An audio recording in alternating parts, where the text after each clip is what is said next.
Lëvizjen vetëvendosje nuk e lanë, vetë nuk deshën ta bëjnë qeverin, prandaj qytetarët me të drejtë pyesin atëherë çka duan këta në të vërtetë.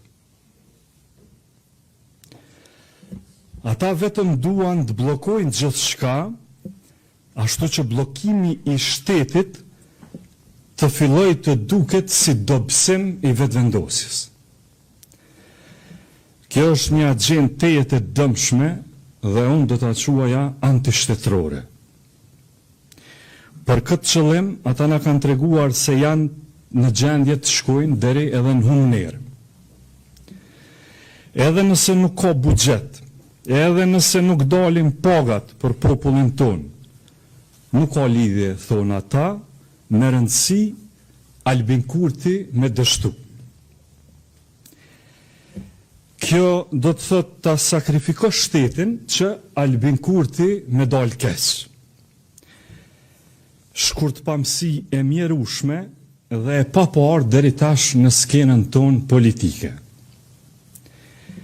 Për krejt këtë maskarad dhe përmes kësaj po mendojnë që kështu e rrisin mbështetjen në popull. E pabesueshme. Po shqyr që jemi në demokraci. Gjatë gjithë këtij viti, prej shkurtit kur i fitoi vetëvendosja zgjedhjet, të gjithë eksponentët opozitar në unison e sforcuan vetëm një varg koral. E ky është vargu se Albin Kurti nuk do të jetë më kurrë kryeministër i Kosovës.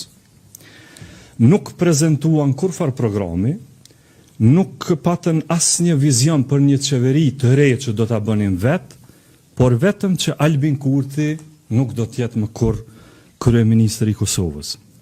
Eklipsi i mendjes e kërkonte vetëm një qëllim: rrëzimin e atij që u votua më së shumti me vota nga ana e popullit të Kosovës. Të dashur kolegë, ne jemi mbledhur që sot ta nominojmë kryeministrin e ardhshëm nga radhët e lëvizjes vetëvendosje.